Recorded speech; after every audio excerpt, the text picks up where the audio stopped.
ফুটপাতে ছিল ব্যবসা, ভাড়া, হুমকি, ভাঙচুরের ভয়।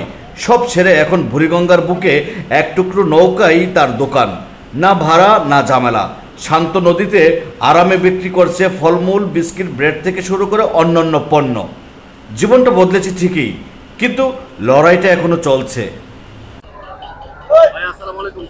ওয়ালাইকুম আসসালাম, ভালো আছি ভাই।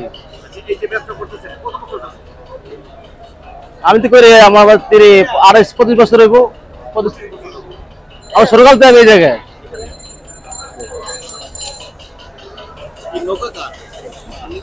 না, নৌকা ভাড়া। জি, নৌকার মালিক আলাদা।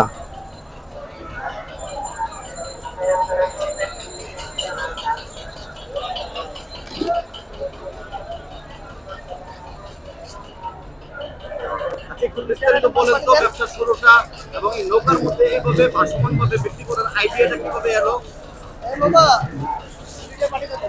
45-40 টাকা।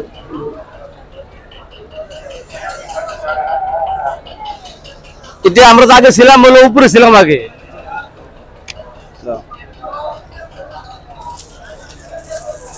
পরে এখানে বসা নিষেধ, তাই আমরা এভাবে করতে আছি।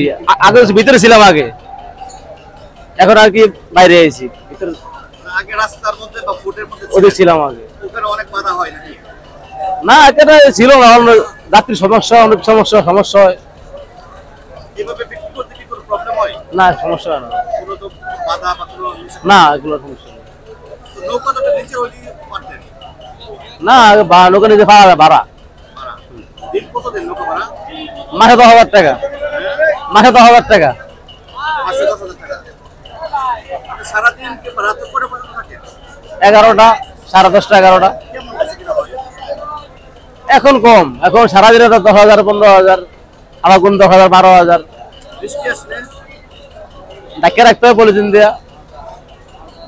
আচ্ছা, বিভিন্ন লঞ্চ আসা যাওয়ার সময় অনেক সময় দুর্ঘটনার শিকার হয় না? হয়। এরকম কি হয়েছে কখনো? বলে তারপরে আমরা অনেক সময় বাইরে যাই গিয়া, থাকতে না পারি এখন তো ভাবে সময় তো আমরা বাইরে যাই গিয়া।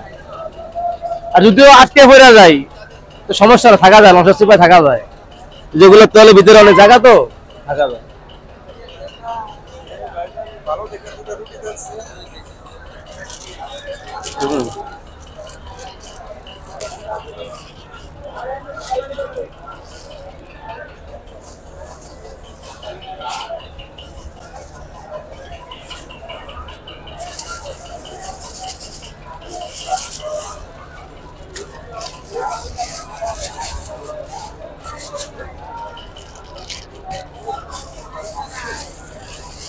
আর কি ভাই।